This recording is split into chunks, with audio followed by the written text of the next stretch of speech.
जय हिंद मेरे प्यारे विद्यार्थियों। आज के इस वीडियो में हम कक्षा 10 के विज्ञान के चैप्टर 6 कक्षा 10 का विज्ञान जो है एनसीईआरटी के चैप्टर 6 जैव प्रक्रम का सभी महत्वपूर्ण प्रश्न जो कि आपके बुक में क्वेश्चन आंसर के रूप में है उसी को आज सॉल्व करने जा रहे हैं। तो आप लोग इस वीडियो को लास्ट तक जरूर देखिए और यह वीडियो अगर आपको अच्छा लगे तो वीडियो को एक बार लाइक जरूर कीजिएगा, ठीक है।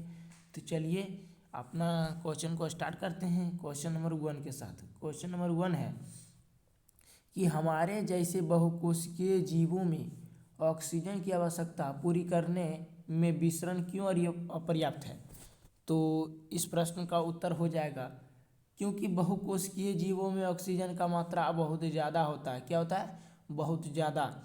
बहुकोशिकीय जीवों की शरीर बहुत जटिल होती है अतः प्रत्येक अंग को ऑक्सीजन की आवश्यकता होती है जो कि विसरण क्रिया द्वारा पूरी नहीं हो पाती है, ठीक है।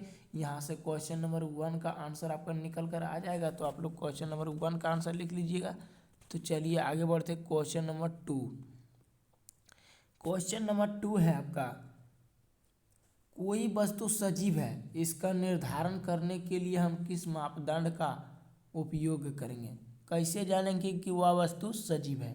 तो इसका आंसर होगा सजीव वस्तुएं जो रहता है निरंतर गति करती रहती है, उसमें उपस्थित अणु यानी जो उसमें अणु होता है, जो छोटा पदार्थ का जो सबसे छोटा इकाई होता है अणु, हमेशा निरंतर गति करते यानी गति होती रहता है। इससे पता चलता है कि वह वस्तु क्या है, सजीव है। यानी इस तरह गुण रहेगा तो हम लोग जानेंगे कि वह वस्तु सजीव है। चलिए आगे की क्वेश्चन नंबर 3। क्वेश्चन नंबर 3 है आपका कि किसी जीव द्वारा किन कच्ची सामग्रियों का उपयोग किया जाता है। तो इसका आंसर होगा कि जीवों की शारीरिक वृद्धि के लिए बाहर से अतिरिक्त कच्ची सामग्री की आवश्यकता होती रहती है। जीवों को जो शारीरिक वृद्धि है, शरीर में जो शारीरिक वृद्धि हो उसमें बाहर से अतिरिक्त कच्ची सामग्री का आवश्यकता होती है। पृथ्वी पर जीवन जो है कार्बन के अणुओं पर आधारित है। किसके अणु पर? कार्बन यानी C6 कार्बन के अणु पर आधारित है अतः खाद्य पदार्थ भी कार्बन पर निर्भर है। यह कार्बनिक यौगिक भोजन का ही रूप है। ये जो कार्बनिक यौगिक है वह भोजन का ही रूप है। इसमें ऑक्सीजन व कार्बन डाइऑक्साइड का आदान प्रदान प्रमुख है। इसके अतिरिक्त जल व खनिज लवण भी है। हरे पेड़ पौधों में इन पदार्थों के साथ सूर्य प्रकाश की उपस्थिति में स्टार्च का निर्माण करता है, यानी प्रकाश संश्लेषण की क्रिया होता है उसमें और वह अपना भोजन खुद से तैयार कर लेता है। तो चलिए आगे के क्वेश्चन पर चलते हैं। अगला क्वेश्चन आपका है कि जीवन के अनुरक्षण के लिए आप किन प्रक्रमों को आवश्यक मानेंगे। यानी जो जीवन के अनुरक्षण के लिए जो होता है आप किस किस प्रक्रम को आवश्यक मानेंगे यानी वह लाभदायक मानेंगे। अनेक जैविक प्रक्रिया जीवन के अनुरक्षण के लिए आवश्यक है। जैसे कि पहला नंबर आपका होगा गति। क्या होगा? गति। और दूसरा में आपका होगा श्वसन। और अगला तीसरा हो जाएगा आपका उत्सर्जन। और चौथा और लास्ट होगा वृद्धि। वृद्धि। यानी ये चार चीज़ें जीवन जैविक प्रक्रिया के लिए जो जीवन के अनुरक्षण के लिए जो है आवश्यक है, ठीक है। इसी के साथ आगे बढ़ते हैं। अगला क्वेश्चन है कि स्वपोषी तथा विषमपोषी में क्या अंतर है। चलिए सबसे पहले स्वपोषी के बारे में जान लेते हैं। स्वपोषी अपना भोजन स्वयं बनाता है, इतना तो हम लोग जानते हैं। स्वपोषी अपना भोजन के लिए दूसरे पर निर्भर नहीं रहता है। स्वपोषी में हरे पेड़ पौधे आते हैं। ये सब था स्वपोषी के बारे में। और अब हम लोग विषमपोषी के बारे में देखते हैं। तो देखिए गाइस यहाँ पर विषमपोषी क्या है?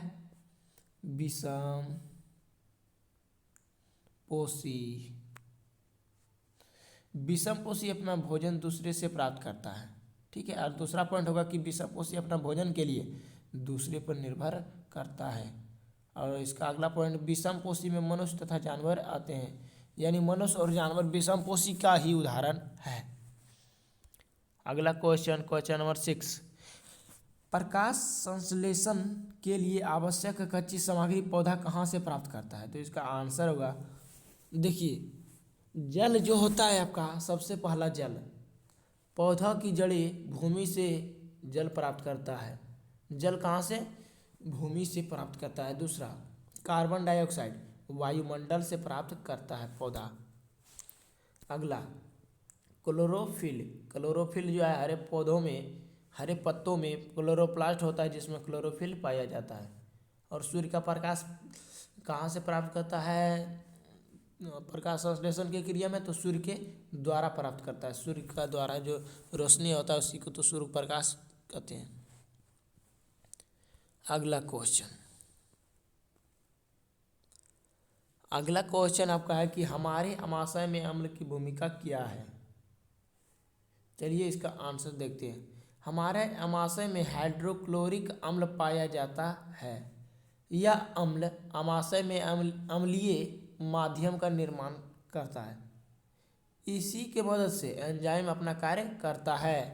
और अगला है कि HCl अम्ल यानी हाइड्रोक्लोरिक अम्ल अमाशय में भोजन का पाचन का कार्य करता है। ठीक है, तो यहाँ से आप लोग लिख सकते हैं कि हमारे अमाशय में हाइड्रोक्लोरिक अम्ल पाया जाता है। यह अम्ल अमाशय में अम्लीय माध्यम का निर्माण करता है। इसके मदद से एंजाइम अपना कार्य करता है तथा HCl अम्ल जो है भोजन का पचाने का कार्य करता है। तो चलिए आगे बढ़ते हैं।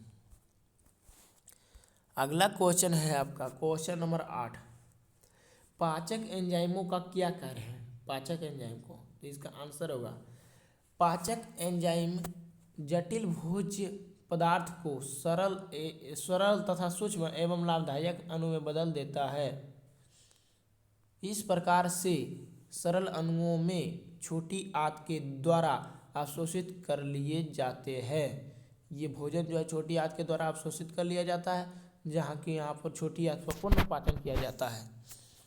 चलिए, और आज का इस लास्ट प्रश्न होगा कि पचे हुए भोजन को अवशोषित करने के लिए क्षुद्रता को कैसे अभिकल्पित किया जाता है? इसका आंसर होगा, पचे हुए भोजन क्षुद्रता में अवशोषित होता है। यहाँ पर होगा क्षुद्रता में हजारों सूक्ष्म एल्गोनिमिया विलाई होते हैं। इसी के कारण अतिरिक्त क्षेत्रफल बढ़ जाता है। क्षेत्रफल के बढ़ने से अवशोषण भी बढ़ जाता है। यह अवशोषित भोजन रुधिर में पहुंचता है। ठीक है, तो यहाँ से आप लोग क्वेश्चन नंबर 9 का आंसर लिख सकते हैं। तो आज के इस वीडियो में हम यहीं पर रहने देते हैं और इसी के आगे का क्वेश्चन अगला वीडियो में बना देंगे।